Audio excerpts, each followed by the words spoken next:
I can, as soon as I got context again, I can shift. But right now, I'm still in agent-based simulations and Yeah, type yeah, checking and stuff like yeah. that. So No, I get that. I totally get that.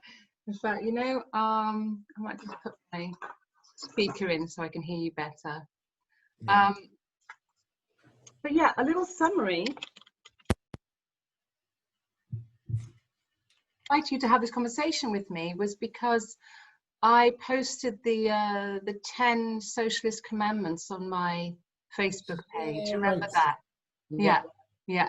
And there was one in there, and people were commenting on them, and you commented on and I think it's number 8 or number 7 yeah, about labor.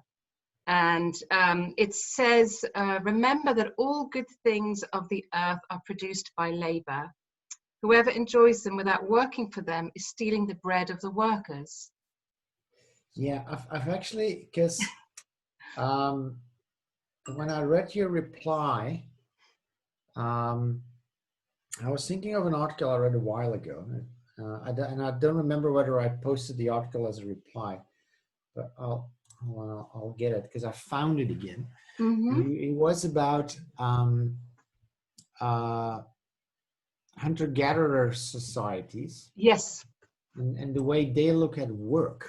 Mm-hmm. And the example that was in there, okay, here it is. I just need to get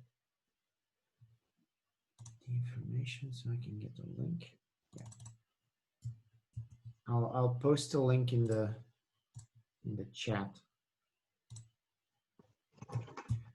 The one example they gave there was in those tribes, and this is a tribe that is still, that's people that still live today. There's a couple of tribe members that don't go hunting because they do gambling games with the spearheads. And if they go hunting with the spearheads, they might damage the spearheads. So they stay at home and they gamble with friends. And the other hunters go out and they bring back the food. So from the perspective of the commandments, that gave me the idea like, oh, now these gamblers should get incentivized to do something useful. But the tribe doesn't look at it that way. They go like, well, we go hunting and we enjoy that. So they don't see it as work the way we see work. A lot of people see work as something that just has to get done, but don't really want to do it. But someone has to do it. And from that perspective, I totally understand. It's like, I have to do something that I actually don't want to do, but it has to be done, and you're just sitting on your lazy ass. Mm. But if you start looking at it from their perspective and go like, everyone does not just what they're capable of, but also what they enjoy doing, then the problem disappears. Because then you cannot have free riders anymore. Actually, the concept to them is alien. Because they go like, well, they're just doing what they want to do, what they enjoy doing. So they're working on their life quality. We're working on our life quality. And while we go hunting and the byproduct of that is food, and we share it amongst the members of the tribe. And it's a totally different concept from what we have in our society. And that's actually the reason why I said I don't agree with that point. And the way I see it is we have too many jobs in our current economic system that we force people to do, which are, if you look at David Graeber's research, which can be called bullshit jobs. But that then has to do with the fact that we have coupled work and income inseparably. Inseparably, yeah. Well done. Oh God, yeah. You can add this to the bloopers. Inseparably, that's the word I think I was looking for. But it doesn't have to be that way, because what we currently see is a lot of political leaders are like, a job problem. We've got an employment problem. But we do not have an employment problem. We have an income problem. Yeah. And if we separate work from income, then a whole lot of problems can actually be solved, is my opinion on this topic. Yeah. And that we can move more towards the model of those hunter-gatherer tribes without becoming hunter-gatherers again, because I don't think the planet can support 7.6 billion hunter-gatherers. Well, yeah. Yeah. Question whether it can survive 7.6 billion capitalists, I think, really is the question. Well, those neither. It's Yeah. I think the planet can support 7.6 billion people. We reorganize our society in a radically different way. But that means letting go of a couple of assumptions. And one of them, I believe, is that you only get an income if you do work. Paid work for that too, because raising children is work too, but you don't get paid for it. Yeah, so I actually found myself kind of agreeing with you on that, but I also kind of wanted to make a little bit of a case for that principle of contribution to society. Yeah. So what I was saying wasn't so much that it should be work as we know it, or only the kind of work that we value now with money in our society. Because I agree with you, domestic work is work. And I think even we have to be careful with the words, because there is that connotation of work as something that's unpleasant. Yeah. And therefore you don't want to do it. And then we have this thing in society, well, but if you don't do the work, you don't get money. If you don't do the work, you won't stay alive. Yeah. And I think that kind of thinking already sets us up to become more lazy than we otherwise would be. Because already you're trying to escape something that someone's forcing on you. And all of us know that as soon as you take someone's autonomy away, they will resist that. So in actual fact, the thinking around it is in itself really problematic. So that kind of the languaging around it I think I'm much more in line with what you're saying, is that actually if we gave people freedom to move towards the things that they both enjoy and are capable of and are needed, because some things are not enjoyable, but they're needed, then we would sort of see a whole shift in the way people actually approach what we call work. Whereas right now, we're effectively slaves to the economy, because without working, we won't stay alive. So that takes our freedom away, and our ability to actually move towards what's needed and contributing what's necessary is already hampered by that kind of thinking. So I kind of wanted to make a case for, I guess, thinking about how we do need to contribute, each of us, to the well-being of the whole, less as a way of forcing it and more of a way that is kind of the balance of things, and each of us, whether it's, for me, whether that's taking care of children, telling a child a story, singing a song, these are all very beautiful things that also need to be done, but they're all ways in which we can contribute. So I was just trying to kind of counterbalance that with the idea that somehow you can get something for nothing, because I actually think that's also a really problematic position to have. Well, I've actually had this, I think a couple of years ago, I had a discussion with a friend of mine, and we were trying to find what it would mean to be useless. So, kind of the thing like, so when are you not contributing anything?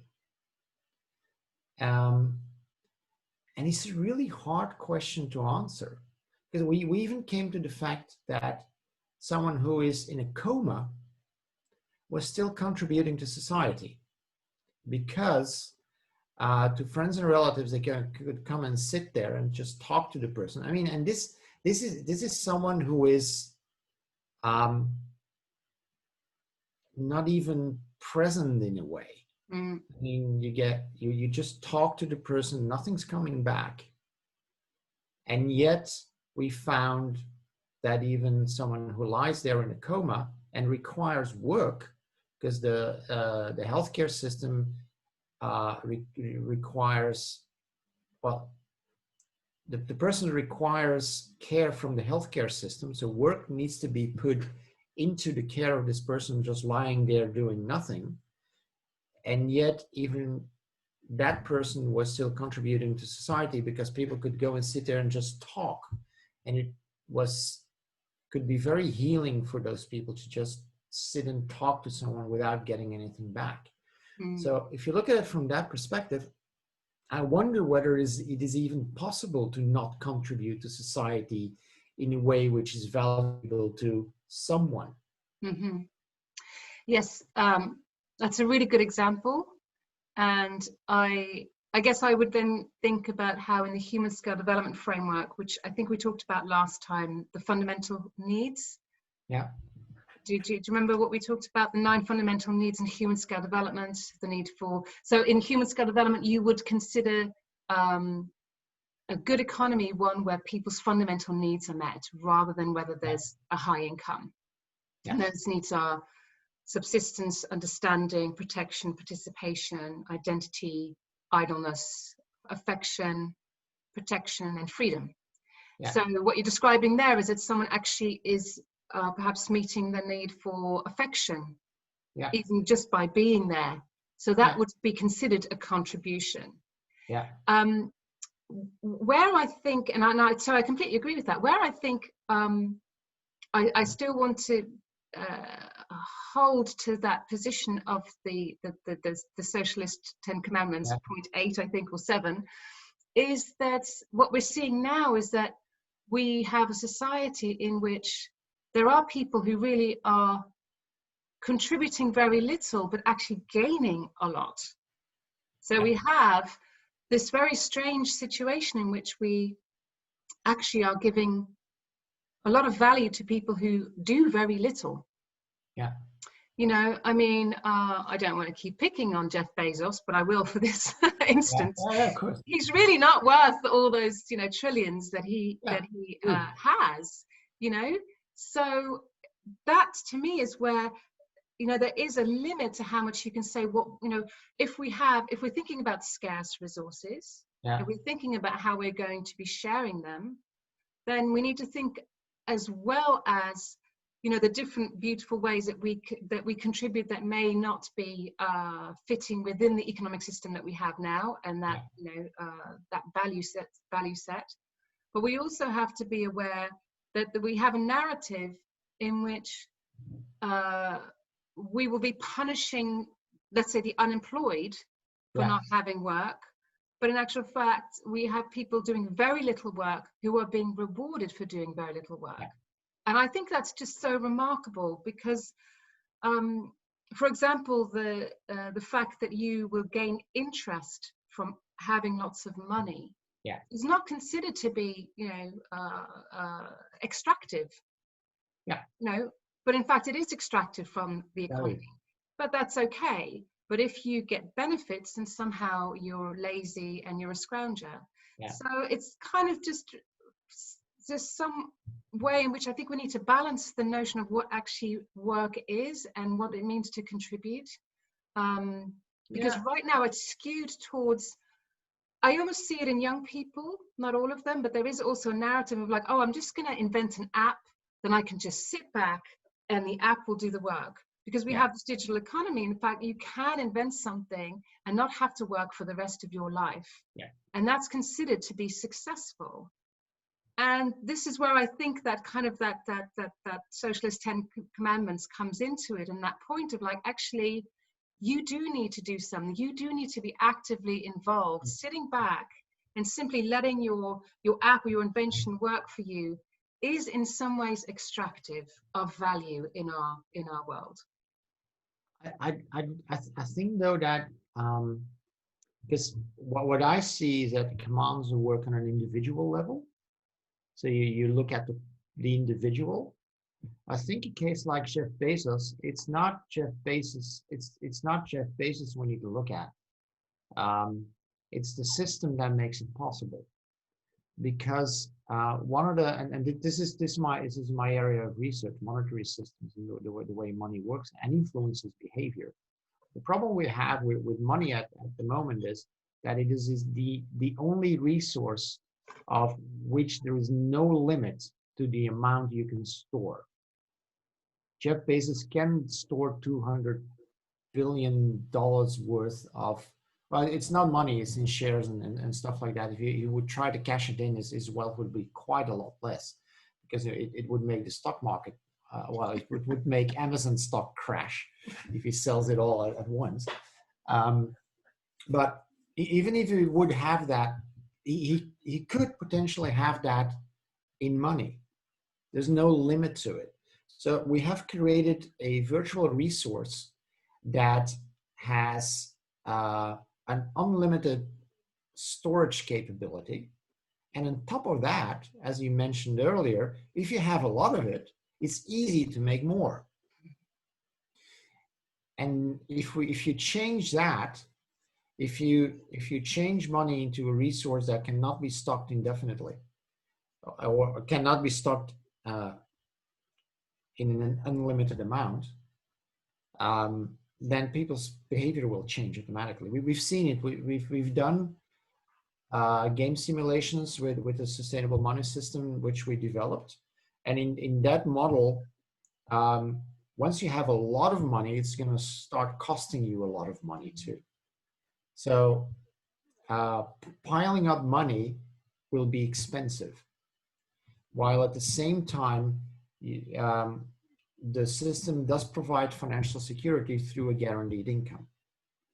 So you know that you've got a minimum amount of money coming in, and also you can still earn more, so you can spend more. But at one point, your spending capacity is limited. Mm. And if you then have even more money, then it'll just evaporate. And also you cannot make money with money. Mm-hmm. So the only way to make money is by contributing, by adding real value. And of course, you will, every month there's new money coming to your account. But if you hoard it, it'll start costing you money. So you get, in the game simulations we've seen, people actually relax, and there's more collaboration, and people start looking at each other and asking, what do you need? Mm-hmm. Way more often than when we play the same game with the current system. People are way more focused on themselves and their own needs with a debt-based monetary system than with a sustainable money system. Mm. And that's where I see solutions pointing at the billionaires and say, look, you have to solve it.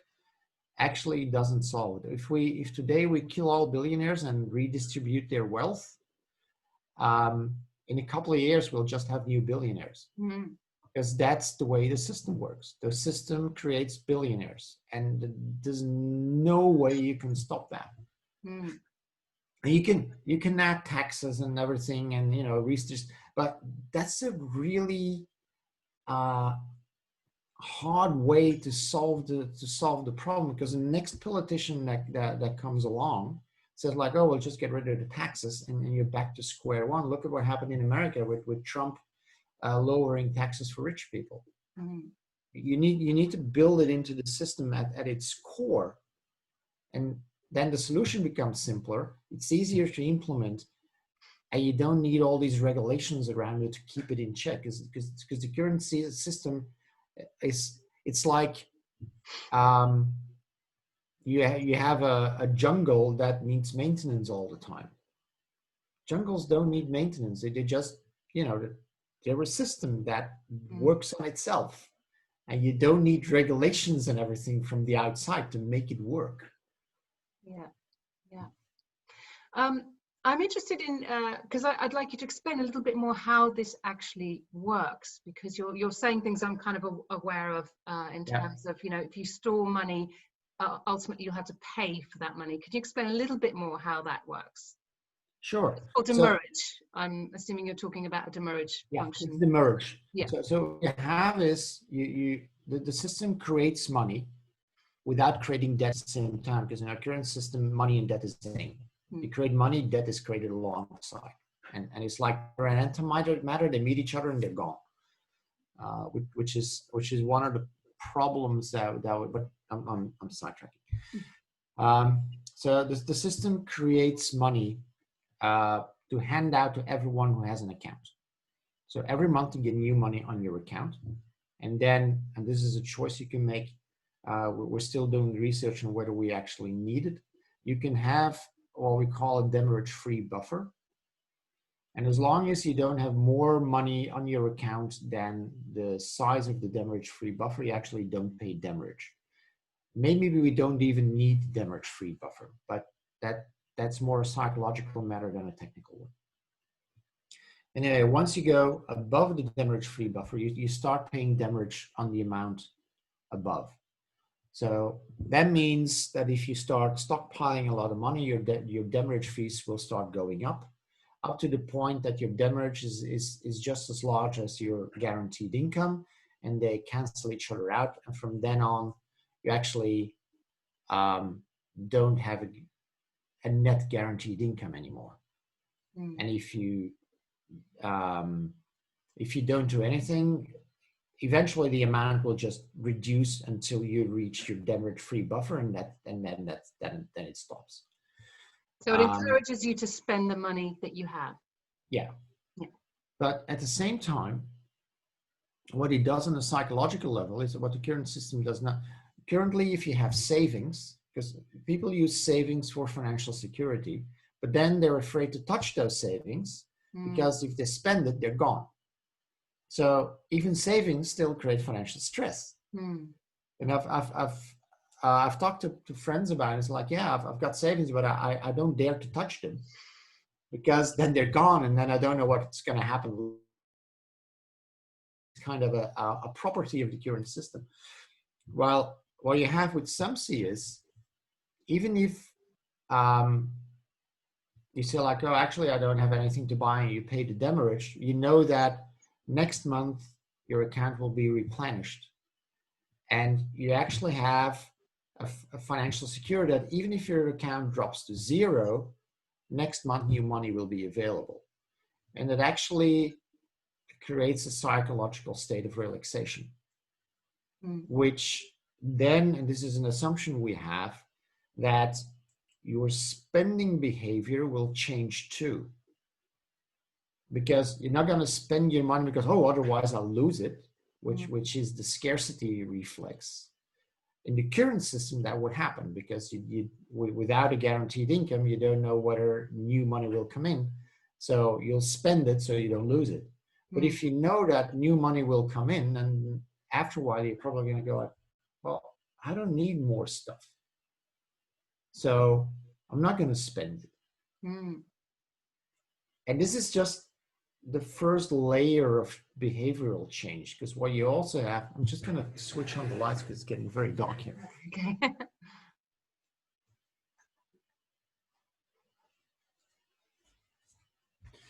What you also have on the, and this is then on the business model side for businesses, because the earning model now is you sell something for a high price, and then you hope it breaks down really fast, and then you hope that the customer will come back to you to buy a new one. But in the sustainable money system, getting these large amounts of money in your account is actually not so good, because you'll get a large amount of money in one go, and then you start to pay demurrage from that. Because businesses actually, if the demurrage-free buffer is implemented, businesses do not have this demurrage-free buffer, which means they start paying demurrage immediately. So for business, what would be more interesting is like, I'm not going to sell you the item, I'll rent it out to you, and then you pay me a monthly fee. So my income stream is actually smaller, but more regular. And then that creates an incentive to say, because Thomas Rau did this with Philips. He bought light for his office buildings. No lamps, light. He said, like, I will pay you so that I have light in my office buildings. I'm not going to pay for the lamps. I'm not going to pay for the electricity the lamps use, but I will pay for the lights. So Philips installs the lights on their, and that's on them. They pay the electricity bill. When a lamp breaks down, they'll repair it or replace it. And he pays a monthly fee for the light. So you get a product as a service model, which fits really well with the sustainable money system, which automatically leads to more sustainable products. Because now, if someone gives you a refrigerator, they're going to make sure it is energy efficient, durable, and repairable. Because that's a better business model within this monetary system. And that can shift the entire economy without having to do a lot of effort towards something that becomes automatically greener, more sustainable, more future oriented, because it also gives an incentive to think on the long term, because short-term capitalization is not interesting within this monetary system. So I love your idea. I guess I'm wondering if we're living in a world in which we are so conditioned into this sense of scarcity, which means that we want to hold on to everything we have. How easy have you found it to start shifting that conversation into kind of reassuring people that we can meet our needs without having to be in competition with each other, when competition is so built into the current system that we have? With the game simulations, we see a shift in behavior in about an hour. And I've also noticed, because if I explain this pure theoretically, there's a lot of resistance to the idea. Yes, but this, yes, but that. And I also like, oh, but if we give people free money, they'll just sit in their ass and do nothing. And if we first play the game and then have a conversation, we have a totally different conversation. People have actually been through an emotional experience, and they go like, oh, this feels so much better than what we have. I'm wondering in terms of, because you obviously can do this with a small group of people, you do a simulation. But in terms of trying to implement something like this on a sort of smaller scale within a kind of small ecosystem of kind of, of a community, is it possible to do that, or does it need to be of a certain scale for the whole experiment to work in real life? Well, that's what we're trying to figure out now. We've actually got funding from the European Social Fund for a 3-year project to implement a sustainable money system in a Flemish village or city. And we've got a candidate, Lichtervelde, and there we're planning to do a pilot with 400 participants. And then we'll see whether it works on that scale and as a complementary currency, so next to the euro. Wow, when's that happening? We're working on it right now. Okay. The actual implementation won't be, it might start spring or summer next year. It's kind of the projected planning. In the meantime, I'm writing softwares for simulations. Another thing I wrote, because I just finished a paper that I'm trying to get published with a simulation of our current monetary system, where I prove that we cannot support a no-growth economy with the current monetary system, because then the system collapses. I think it's interesting how few people actually think of how money actually affects behavior, how the type of money, or that they even don't even realize that there is a type of money. There's an idea that there's just one money and it works like that, and it's interest-based, and that's the only way we can exchange with each other. So even just the kind of jump from saying, hey, there is another way of doing money, I think is already kind of quite enlightening for a lot of people. I'm sure you're aware of the work of Bernard Lietaer. Actually, a lot of my inspiration came from him. Yes, I'm always like, one of the books that really opened my eyes was his book, I can't remember the name of it now, Money and Sustainability, The Missing Link. Yeah. and he describes the different ways of exchanging, and Yeah.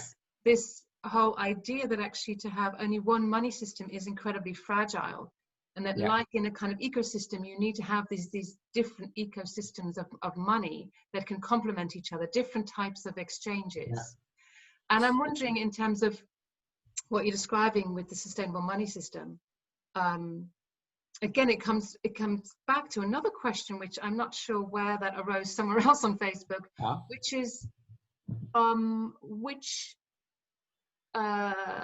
which needs should actually be satisfied through the exchange of money. Because if I go back to the human scale development framework, there are some things we're happy to exchange and trade and to meet our needs in that way. And there's other things where we would be appalled, like we don't want to pay for affection, Yeah. but we're happy to pay for our subsistence needs. Yeah. So I'm wondering how you see sort of like Sumsy fitting into that, because unless we change, I guess maybe in some ways what you're saying is, if we're not always trying to meet our needs through money, we will have a choice. We will be able to free up our time, and simply, it will naturally follow that the things that we don't need to pay for, we will then be able to exchange and be in relationship with.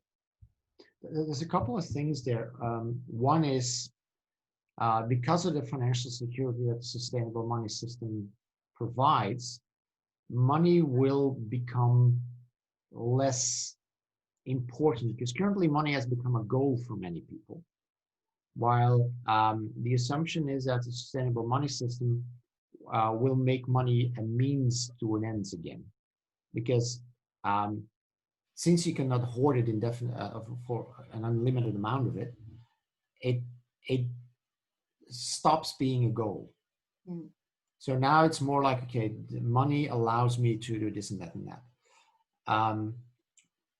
And then we come to another aspect of what money is currently money is a replacement for trust in a way. Like, I do something for you, I don't know you, I don't trust you, because we live in this scarcity mindset. I'm not sure whether I will get something back from you, so I'm not gonna give you the good or do the work for you, because there's a lack of trust. But I trust the money. Mm. So if you give me the money, then I go like, okay, with this money, I trust that I can get food, services, and stuff like that. So we shift the trust from the person to the money, and that's why we use money in the exchange. Now, if you come to and with the sustainable money system, that's still the same. We trust the money that the system provides, and therefore I don't need to trust you. But if I'm in a situation where I am where I know that, well, actually my scarcity mindset is lifted, because I know, like, there's enough money coming in. Even if I lose my job, there'll still be enough money coming in. Now, when you ask me to do something, I look at it from a different perspective. I'm not in the scarcity mindset anymore. I go like, oh yeah, I'll do that for you, and I do not need anything back. Mm-hmm.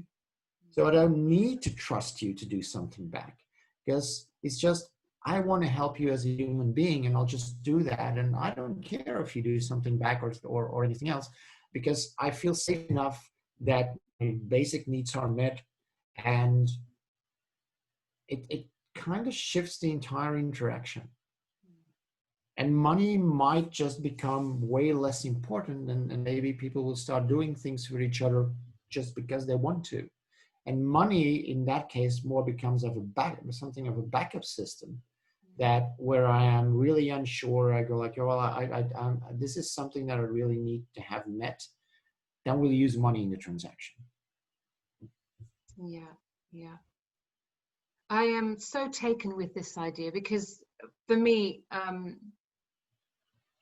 having like you said, having an experience of how things can be different, I think is the key. There's something about how, when we're in the world as it is, and it is scarcity driven, and it's driven by fear, our nervous system is responding to that. So all our decision making is driven by this fear, which in turn creates a world which is, you know, creating more fear. So we're kind of wrapped up in that. So the moment you take someone out of that and you give them that experience, like as you said in that simulation, people's whole bodies change. And you know, so I'm so taken with that idea, because that's kind of the work that I've been trying to do in other ways, is like, how can we give people an experience of a situation in which they could be their best selves? Because I've yet to meet a person who says, I don't want to be generous. But I meet plenty of people who feel that they can't be generous because the system as it is isn't allowing them to be generous. So what you're describing is for people to have, even just momentarily, an experience of relaxation, opening, spaciousness, and generosity, which I believe is our natural state rather than this artificial state that we're now in, which is just brought on by the system that we're in. Yeah. And also what we can then also shift towards is actually collaborate on the bigger issues that we're dealing with. Because if you look at climate change, you look at poverty, you look at political divide, the polarization that's happening in our society, a lot of it, maybe even everything, can be traced back to accessibility to money. Because even a lot of extreme right racism comes from the fear that if you give it to them, then I will have less. So if you take that fear away and go like, oh, actually, I will have enough, and it doesn't matter if money is being given to someone else, then racism might start to evaporate a bit too. I mean, I think with some people, they've gone so far down the rabbit hole that they'll need some guidance in that. But I do believe it will also be something that can, if people can have the feeling like, oh, I'll be okay, and money won't be an issue anymore, that it'll take the sting out of a lot of things.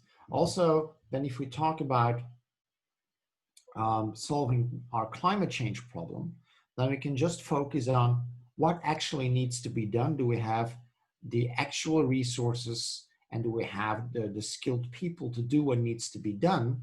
And money is not an issue anymore. So what sustainable money system actually does is take money as an obstacle out of the way.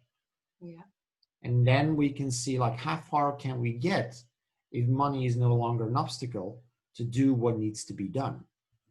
It's to me, it's absolutely ridiculous that political leaders are saying like, well, I know we need to keep the planet livable, but there's not enough money to do so, because money it's in my first TEDx talk, I made the comparison to Pokemons.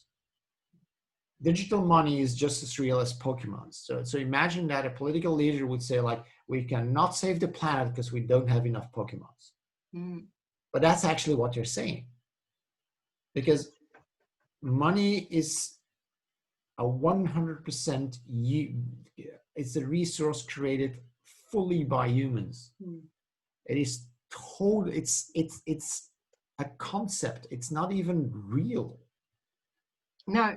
An agreement. It's a social contract. It's something that, you know, we agree that this piece of paper or these numbers on in the computer are worth something.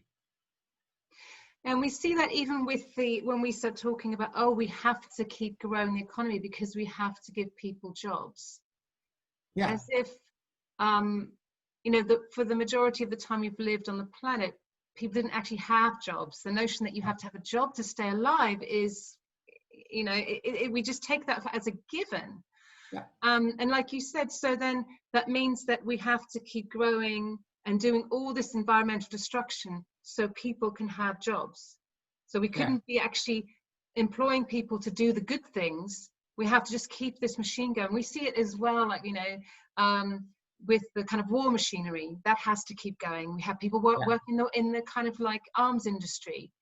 And the fact that we can't separate those things anymore really speaks to how conditioned we are into this notion that we need to keep growing the economy, and that therefore that our lives depend on this income, as you said, rather than seeing our contribution, regardless of whether that's a kind of contribution that we now pay for, as a thing that's actually the economy. The way that we meet our needs is like we are interdependent of each other. And so the economy should be there to be meeting our needs rather than as a separate thing that we feel we have to be plugged into as if it's a battery. When in actual fact, we are the battery to the economy. And what I think you're describing is a money system that can show that up, that can show that it's our interactions that keeps the flow of everything going. Whereas now the narrative is that somehow the economy is a separate thing that has a life of its own and that has to be fed, and it's usually fed by humans, you know, by humans or the environment. We just keep pumping them into this machine. And we have to take back the notion that we are the economy. Yes, definitely. It's an economy only exists if you have a society. Like this is oversimplifying it, but there is no economy on a dead planet. There's no economy on the moon. No. I mean, the fact that we even have to say this is the kind of level of absurdity we've reached, I think, in the 21st century. Yeah, absolutely. And also when you talk about war, actually the war machine is the perfect business model. And the reason for that is you cannot recycle bullets or bombs. It's the ultimate planned obsolescence, because you drop a bomb and you have to buy a new one if you want to use it again. So within the current system, that's the perfect business model. And then you get all these behavior impulses that come from it. Can you say a bit more about that? What? Well, can you say a bit more? You say these behavioral impulses that come from that. Can you say a bit more? Because the thing there is, in the current system, something is only valuable if it actually brings money in. So, because with everything you do, and people always go like, "Oh, what's your business model?" And the question there is, how can you make money out of it? So making money has become the ultimate goal of everything, and that's the measuring stick by which everything is assessed. The problem is there's a whole lot of things that we can do that bring real value but cost money. Taking care of the sick does not bring in money unless you can produce medication that can be sold to the sick. But just tending to someone costs time and often costs money. So from the current viewpoint of the current economic system, there's no return on investment. While if you build a machine that produces bullets, there's a huge return on investment as long as we have war. So that will automatically create an incentive to create war. I'm not gonna say there's like these huge conspiracies that are constantly planning wars, but money and power are really very closely knit these days. You have a lot of money, that means you can buy a lot of. That also means you have a lot of power. Once you have a lot of power, you can get a lot of money, and it kind of feed into each other. And the current system, what it does, also again, this is a property, it will concentrate money in small pools. So you have a small amount of billionaires, which constantly become richer and richer and richer. And you have a large amount of poor, which are constantly feeding into the rich.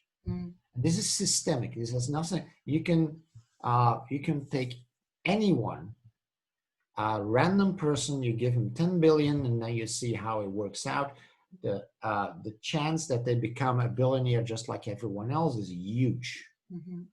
I mean, I've felt the pull myself after having an inheritance of over €1 million. All of a sudden, I had more money than I ever had, and the fear of losing it was huge. Mm. So the first reflex I had was, oh, I need to make sure it grows. I didn't do that because I was like, oh, look what's happening to me. No, I don't want to go there because I know what the result of that is. But we have to stop shooting at the rich because they're actually also the victim. This sounds weird, especially if you're kind of trying to make ends meet. But the rich are just as much victim of the system as the poor, because the rich have a tremendous stress and fear of losing what they have. And the more they have, the bigger the fear. Yeah. I think that's a really interesting point. And to get back to the sort of meeting of needs as being the indication of wealth as in human scale development. I have sat with very wealthy people, as in financially wealthy people, who have said to me, actually, I experience a real poverty in other ways. I experience a poverty of affection and a poverty of identity, which I might speak to someone who's financially poor, who will have a very strong sense of connection, a really strong sense of identity. And so there is this notion that we've kind of equated financial wealth with real value. That is where our value is, which again is kind of constantly perpetuated by the system that we're in. And it kind of works, like you said, it works like that. If I don't work, I will not have a home and I will not be able to eat. Yeah. So those things are realities. They're not just an idea, they are the truth. So we are going to change our behavior to accommodate that. And I see that very much because I have a 15-year-old son, and anyone who's raised, I don't know if you have kids, Stef? No, I don't. Children. But, if you're raising kids or you see kids grow up, you know that they start off with these big dreams for themselves about what they want to be doing. And then they kind of meet the reality of the system. And in that reality, there are certain things that are just not going to be rewarded, like you said, that you're not going to be able to live even if you are very skilled at doing those things, even if you are a profoundly compassionate person who, would be best simply, like you said, spending time with old people or looking after children, or maybe you just want to be a parent. But in actual fact, you cannot just be a parent. And the fact that I even call it just, it's like, because being a parent, even though it is actually, one of the most important things you could be doing, you're raising the next generation, you will not be able to survive only doing that. That is not, you're not going to be able to live in the world. Yeah. And also there, we've have this notion of the nuclear family that, the parents have to raise the kids kind of by their own. While there's a song from Up With People, has a title, It Takes a Whole Village to Raise a Child. Yeah. And we should be doing that. We should be raising each other's children too. We should do it in community. And we've lost that because, we have to work 8 hours a day, 5 days a week. And then doing what? I mean, sometimes also when people say, oh, the economy has to grow, then I go like, what for? Productivity has to grow. And I go like, oh, what? Okay, but what for? Because our productivity and our output is so high, we can sustain a throwaway society. So what if we start producing stuff that isn't being thrown away after being used once or twice? What if we start only producing goods that last, that can be repaired, upgraded? We would have to work way less. We can start spending more time with each other. We can build our social connections again. I and think also there, because There's even some figures that say we should be working like no more than 15 hours a week if we want to have a livable planet, because our overproductivity is one of the reasons why we're in a climate crisis, or an environmental crisis, not just the climate. Yeah, and also I'm sending you the link to the paper I wrote, because there's also a couple of references that where they describe the effect of introducing money into communities, and what a research has shown that if you let 3-year-olds play with money, afterwards they're less willing to share and less willing to help. That's the age at which money starts having an influence on people's behavior. Yeah. Our current type of money, because that's the thing that they do not include in the paper, but something I am really convinced about. Change the money, and that behavior will change too. But I want to say, actually, it just reminded me of some other research, which actually is less to do with what kind of money it is, but simply to do with having an extrinsic reward for your behavior. So I can see if I can find the research for you, but basically it's imagine it's a birthday party. Yeah. And there's a storyteller who's told some stories about dragons and pirates and stuff like that. And all the kids then sit down and they're going to do some drawing. And they're all happily drawing away. And the researcher comes in. I don't know if you're familiar with this story. The researcher comes in and says, okay, I'm going to give a sweet for every drawing that's completed. And then what you start to see is the room divides into the business people and the artists. So the business people just quickly do a drawing, get a sweet, and they keep getting sweets. Yeah. And the artists are like, well, actually, I like the drawing. Yeah. I'm happy that I get a sweet. But then, they get less sweets. They're aware of this kind of difference. But what happens when the researcher says, oh, there's no more sweets, they all stop drawing. They all stop drawing, the artists and the business people all give up the drawing, because the notion that somehow there was a reward for what they were doing changes their relationship with the act of drawing and the thing that they actually love doing to start with. And I think that's really interesting, and it comes back to this notion that there are certain things that should never be bought or sold, or never should be part of this reward system. And I think there's something about the way the brain responds to that I think is a really important part of the conversation that we need to have. There's some things should really be outside of the market, regardless of the type of money that we have. Yeah, I agree. I completely agree. It's Dan Ariely did a lot of research on that. What money cue? Dan Ariely. Mm-hmm. I'll type.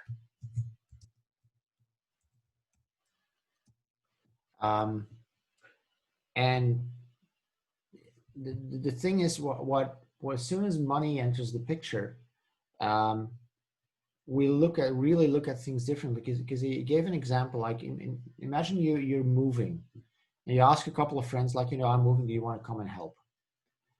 Without any money being involved. And then friends come over and they help you move, and they stay until it's done. And then you do the same. You say, like, I need help with moving. I'll pay you $50, 50 euros, 50 whatever currency you're using. What then happens is people say, come, and then they start measuring when they've done 50 euros worth of work, and then they leave. So by paying them, they will actually stay a less amount of time than when you would just, could you just help me and I won't pay you anything. I'll just be thankful that you did this. So it totally changes our social relationships. And that's also, I think, when it comes down to what I said earlier, the shifting of trust. Because with helping friends, then you go like, I'll help you, and I know that whenever I need something back, I'll be able to call on you, and then you'll help me out, without it having to be an equal exchange. Because in favors done to friends, it's a qualitative exchange, not a quantitative exchange. But also, what you're trying not to do is to end you're kind of perpetuating the indebtedness you have to each other. Yeah. because I do something for you, and I can't measure exactly how much it is, so I can't sort of like do exactly the same thing back. But you're kind of in a constant relationship, so it's Yeah. what keeps the relationship going. Yeah. And what you do when you pay is you end the relationship. You say, okay, you've given me this much time, here's the money, our relationship is now ended. Yes. And I think this is also one of the problems around what I think is happening in our societies, is that so much more is entering the market now that used to be done for free. So now we don't have big families taking care of children. We put our children in childcare, they get paid for over there. So that's again not a relationship you're having to work on. Yeah. And I think it brings me around to this, again, to this thing that sort of ties in, that we have this story that actually we want to have a life in which we do as little as possible for as much gain. Yeah. So building a relationship that's kind of ambiguous, that you have to navigate, is much more work than just saying, oh, you do this and I'll pay you and I'm done. And even though we feel there's a loss when we don't have a relationship, the story we have about humans that I feel we have right now is that our ultimate success is if we can just lie back and do as little as possible, which kind of brings me back to the kind of idea of like, oh, I invent the app and I don't have to work for the rest of my life, which circles round again to the idea that there is something we have to be doing. There is some kind of effort that humans need to make that is our humanity. It is not work, it's not bad, it is us engaging with life, and in our engagement with life there is sometimes discomfort, and that's okay. So I guess I still want to kind of, not to make it too obsessive around, be too obsessed with that point in the Ten Commandments. I do think there is something about us being aware that living in the world requires some form of work.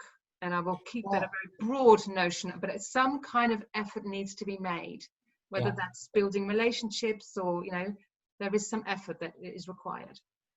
There's even a biological cue there, because we are the only primates that have to move in order to simply survive. If we go for this modern day ideal, we can just lie on our couch all day and be served, we wouldn't live long. And there's also research that's been done on that. If you sit down all day and you don't move, your chance of dying from anything doubles. So if you don't move, you'll die.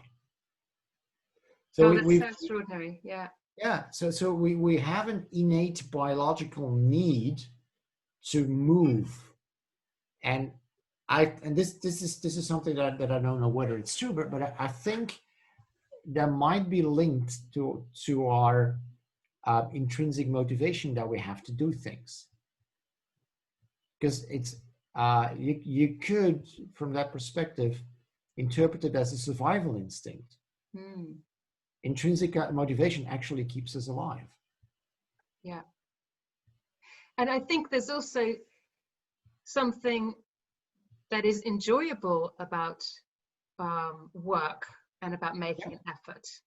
So and you know, I think also using your hands, being physically involved and participating with things.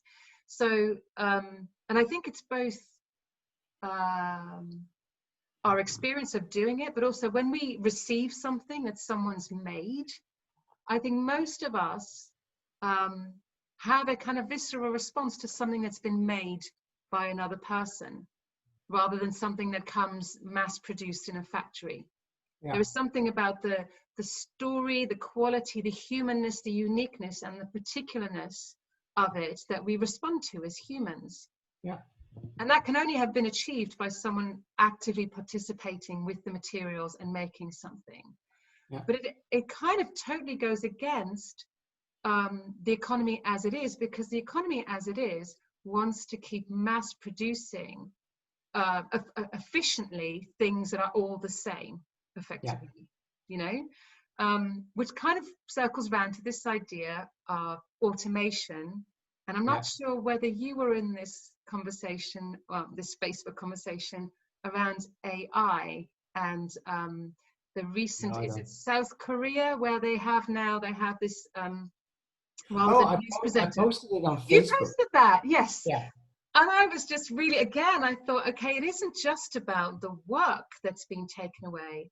It's about something about being essentially human Yeah. that is starting to shift in a way that I find remarkable and disturbing, that we're at this point and that we're somehow not putting the brakes on that. Or where do we put the brakes on that? And it feels like we can't put the brakes on that because it's economically efficient. The Yeah. AI is going to be cheaper than hiring the person. Yeah.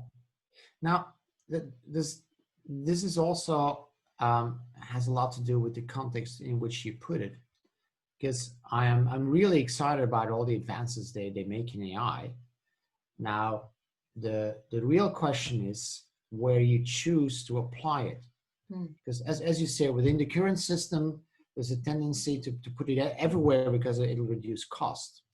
But if you imagine you're being in a society where cost is not an issue anymore, then you could say like certain people will apply because that's work they don't want to do, and they rather have an AI do it. And then other people will say like, no, I actually like doing this work, and then they'll choose not to use the AI. So from that perspective, it becomes a tool which you choose to use or not to use depending on whether you want to. So there, it wouldn't be forced upon people anymore, but it would just be chosen. Like, for example, I also noticed that this was 2 years ago, I think, where they had an AI doing operations on soft tissue. That's a good thing because the AI was better at it than any human could ever be. And to be really honest, if I go into the hospital and I need to be operated, I'd rather have the best surgeon working on me, whether that's an AI or a human, I don't care. And I think there we can make the choices like, look, the AI is better at this than any human being can ever be. And since the result influences the life quality of someone else, let's choose the AI. You can also have an AI that is better at art than any human being can ever be. But at the same time, the art has no, and does not have the same effect on the life quality of someone else than the AI surgeon has. And then I also think that we as human beings can appreciate the work of other human beings. So if you look at a piece of art and then you say like, oh, this has been created by a human, and then next to it is a piece of art that with the same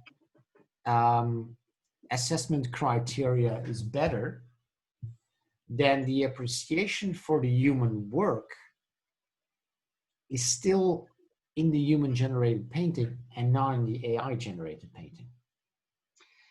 And therefore appreciation of what, and this is also a personal thing. Some people will choose the human produced painting over the AI produced painting, and some people will prefer the AI produced painting over the human produced painting. But now we also come back to intrinsic and extrinsic motivation.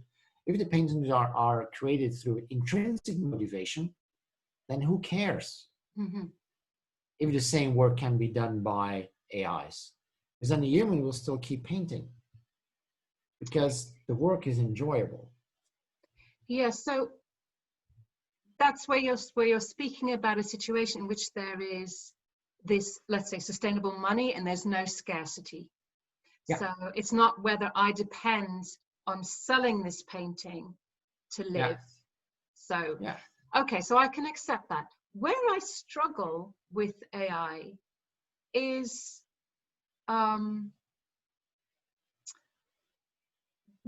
so what you're describing, for example, with the operation, is not necessarily an AI that is trying to simulate being a human. It is simply a tool. Yeah. It's not like it looks like a surgeon. It's operating Yeah. on you. It's a tool. I'm Yeah. okay with that. It's another tool. Where I think it becomes interesting and disturbing is when we are getting the visual cue of a human that is not a human. Yeah. And I'll just explain why I find that disturbing. Is it because I think we are programmed to respond to the human body, to something that we believe has got life in it.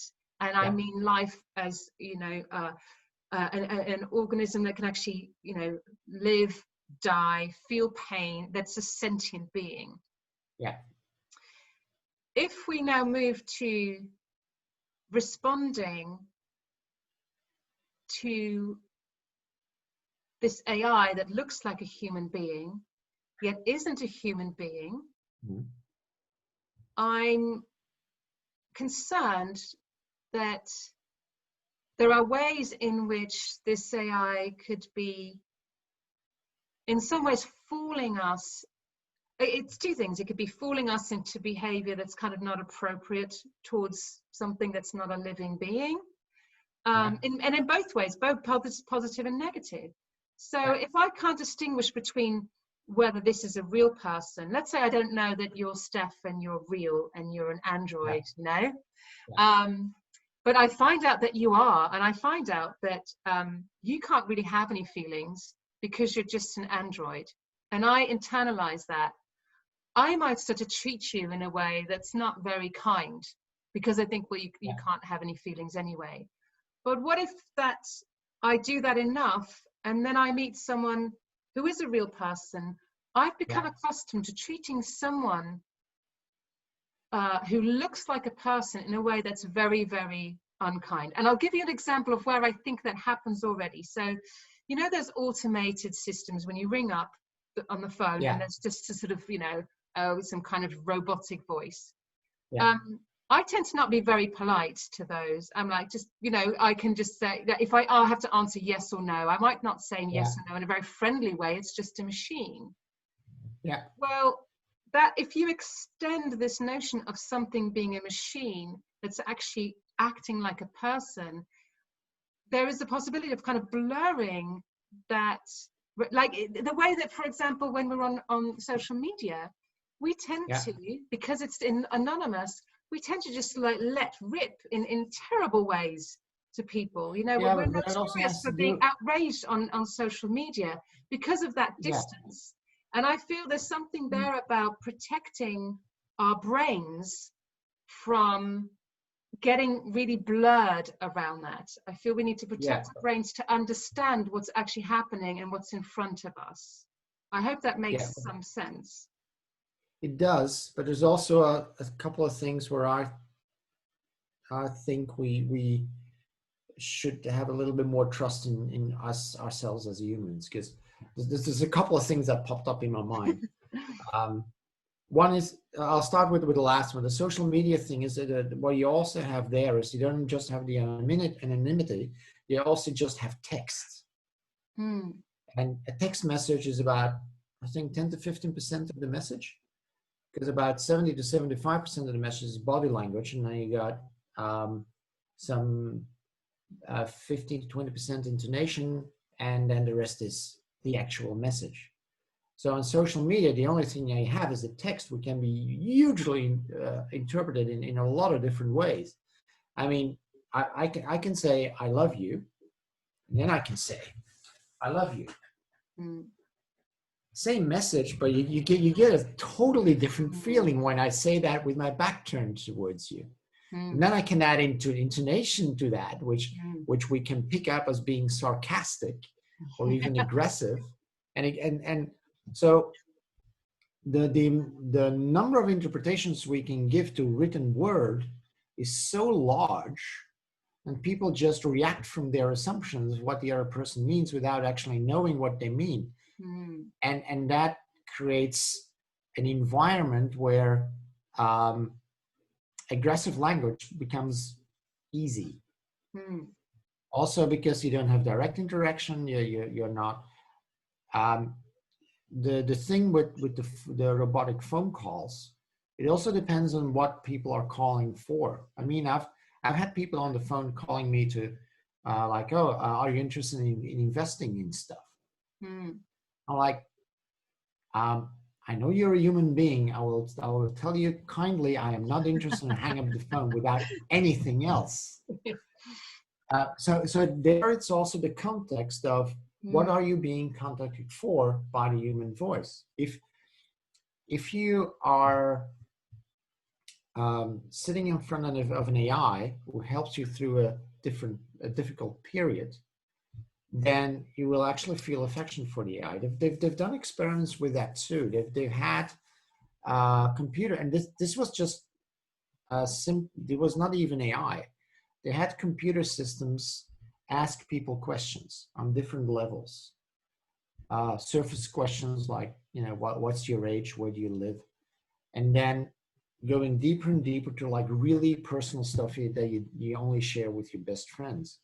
And then afterwards, I did a survey of people how likable they found the computer to be. And people were really aware that this was just a computer generated form in which they answered the questions. But if the questions went to a deeper level, people said the computer was more likable. Mm. So we respond to social cues in an affectionate way if they're brought to us in the right context and with the right framing. But isn't So this, yeah, no, please carry on. so I don't think that it will make us and again it all depends on how we choose to deploy this technology. But if we deploy it in the right way, it can actually make us kinder instead of more aggressive. Because you can imagine having an AI, a colored AI, talking to a racist person, and the colored AI will not lose its patience and keep being kind to this racist, aggressive person. It will have a positive effect on that person's behavior. Because then you go into the subconscious biases. I think that's very interesting. But when I hear that, I think the investment in creating an AI that doesn't respond to someone's aggression could also be made into us learning to become people who don't respond to people's aggressions and skilling us up as humans. So we have, again, this question of investment. So right now, there's enormous amounts of investment going into AI. Yeah. We could be investing into humans understanding how our brains work, understanding ourselves and each other's responses and worldviews better, and that could be making, a better world. I often see this thing about AI going into care homes to keep people company, and it makes me deeply sad. It makes me deeply sad, because what happened to us becoming the kind of people for whom going into care homes and talking is a way for us to actually get an income to meet our needs. It comes around to this idea again. If we had this basic income, if we had a sustainable money system, we may just choose to be doing those things. Sure. And I guess the quality of that interaction wouldn't necessarily be perfect. It wouldn't be programmed. But that is exactly the effort of living, is to overcome the imperfection of dealing with other humans. And again, it comes back to this notion that the ultimate success is to control every single thing around you, which I think is a very pervasive narrative in our society. And that's what disturbs me. Not so much that you have something that might do something well, but that it's deployed in that story, and it's deployed for that reason. And that's what I feel disturbed by when I see that. And I think that we're not equipped to make the right decisions around that right now. Well, that's why I also said that you need to choose where you deploy it, and the fact that we invest, it's not an either or story. We can invest in both. Because another thing we have as human being is our curiousness is limitless.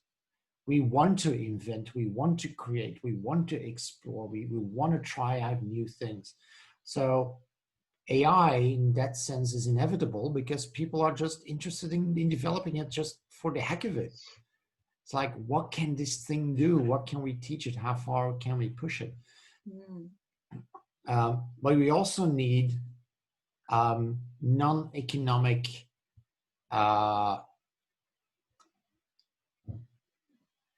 cues to like what should we allow this to do. One thing, for example, we should never arm an AI and use it in warfare, because that's just a bad idea with a capital B. But if you only look at the economic side, then you go like, yeah, sure, we'll arm AIs and then send them into war because it's cheaper to train soldiers. But yeah, no, we should not do that. So we need to move towards a society where we can make ethical decisions without saying like, oh, we need to block development and this or that. It's just always a choice, and also there it also and also that is that dealing with our imperfection is that sometimes we will make bad choices. But as long as we can say like, oh, we made a bad choice, we'll revert that choice, then there's no problem.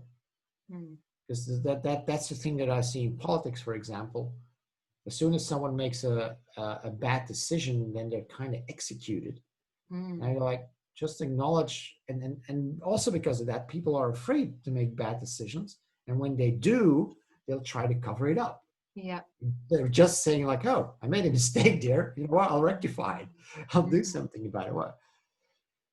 But it is, a couple of systems need to shift for us to get there. Because if you look at it, everything within the current economic, political, and social system, there are so many tensions there that if you only try to solve the symptoms, then it's kind of like building sandcastles in the floodline.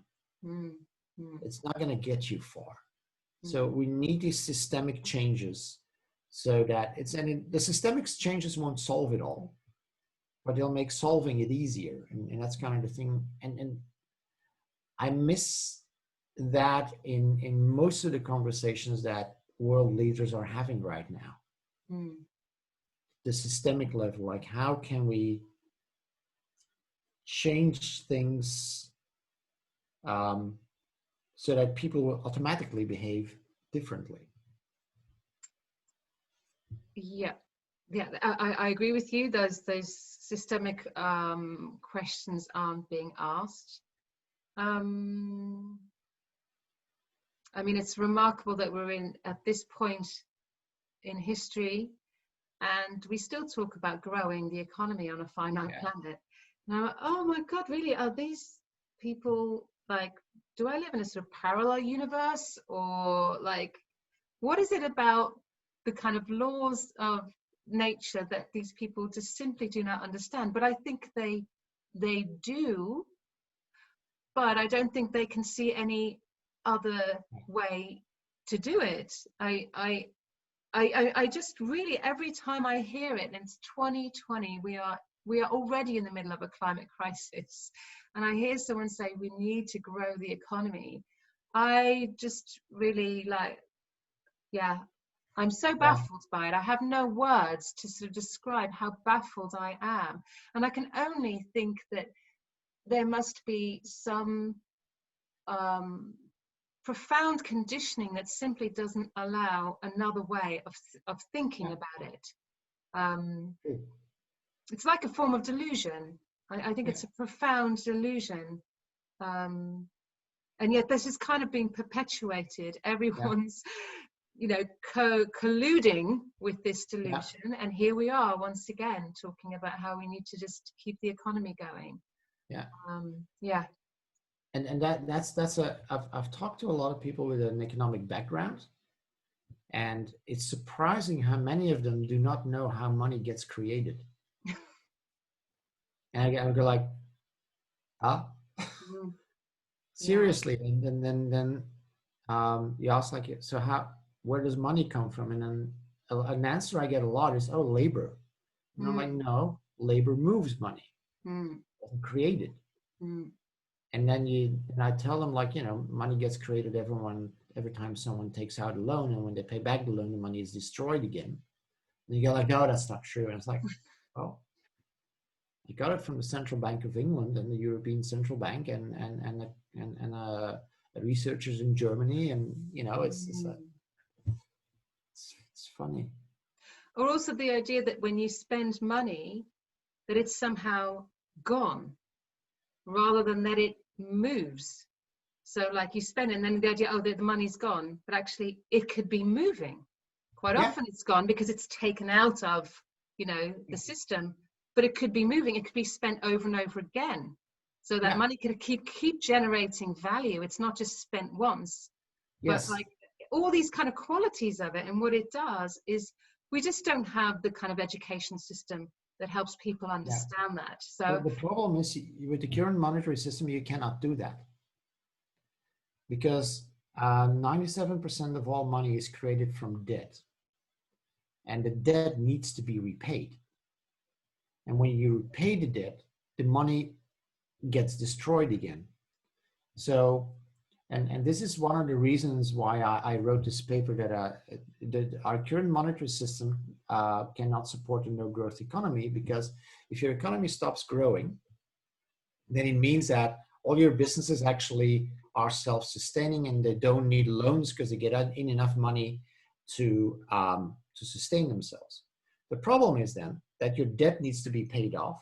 So more money gets destroyed, but no new loans are being taken out.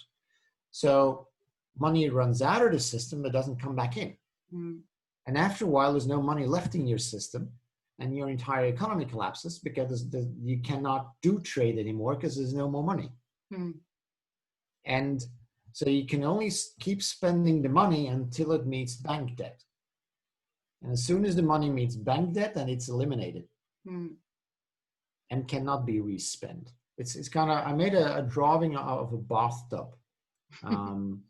I use it. Did you ever see my latest TED Talk? I think I saw the first one. Not sure I saw the second one. I did one in Melbourne, and I did another one in Antwerp. I'll send you the one in Antwerp. I used the drawing. Actually, a monetary system is like a big bath. You got the tap, and that's where the lending adds water to the bath, and then you got the drain, and that's where the payoff of loans drains money from the bath. And if you close the tap, but you don't close the drain, and after a while, your bathtub is empty. So that's why if you take the sustainable money system, then money is constantly poured in without the need for lending. And the drain is an automatic valve that reacts to the amount of money in your bathtub. So your amount of money in your economy scales with your population. If your population grows, more money will be available. If your population shrinks, less money will be available. And it's independent of how your economy performs. Our current monetary system is tightly coupled with the performance of our economy. And if one goes down, it pulls down the other. And you need to decouple those so you can have a stable monetary system regardless of the stability of your economy. And then you can focus on your real economy instead of having to worry about this imaginary thing you put beneath it just to facilitate things. Yeah, I like the idea of the economy being a comfortable bath. I think that's how it should be. A bath that actually is really comfortable and works for everybody, rather than what we have right now. So yeah. We've been talking for a long time. Yeah, we have. It's coming to dinner time, isn't it? What? Yeah. It's coming to dinner time. Yeah. I'm gonna start looking into that. Yeah. But it's been for me, it was just been a really enjoyable talk. I hope it was the same for you. Yeah, it's always great to talk to you, and I'm always following what you're doing on Facebook. And yeah, I keep thinking I kind of want to run a workshop around fundamental needs and the sustainable money system, and just to kind of put them all together. So when I do the fundamental needs work, we always get to that point about money. It's okay, Yeah. so how is money satisfying our needs? Yeah. And then we have these conversations about what the type of money is, what are also our psychological relationship is with money, you know, how it sort of like fractures our relationships and stuff like that. So to have an opportunity to show a different way of how money might work, how money might actually generate sort of generosity, create generosity between people, and at the same time acknowledging that certain of our needs have to stay out of the market. But I think it's like creating a sort of map for people. So when I work with people, we look at how those needs are met, where the needs are not met, what the opportunities are, how far away do I need to go to get my needs met? Do I need to get met in a really global system, or are my needs getting met more closer to home? And then there again, there's sort of like, how does money relate to those things? Because quite often the things that are very, very far away are also things that you end up paying money for. So it's just something that fits into that, into the sort of map that we need to create for how we're going to navigate our way out of the current system that we have. So yeah, I don't know, maybe at some point, you know, we'll have opportunities to work together. At the moment we're under COVID, but I always think, oh, I'd love to sort of do some work with you. So yeah. Oh yeah, that would be great. I'd love to. Yeah. So maybe we'll explore that. I don't know whether we're ever going to get out of this COVID situation. We will at some point, but maybe there's some kind of online thing. So keep me posted with all the stuff that you're doing, because I really want to share that with people, and get as many people thinking about this, because I think it's a really important part of how we move towards the future we want. We're also thinking about digitizing the game so that you can actually also play it online. So that would be a way to integrate it into online workshops and stuff like that. Yeah, fantastic, great. All right. Good. Well, no doubt I'll meet you again on Facebook around some other topic. Definitely. Oh, thanks so much for your time, Stef. Oh, thank you. I've really enjoyed it. Yeah. It's been a great chat.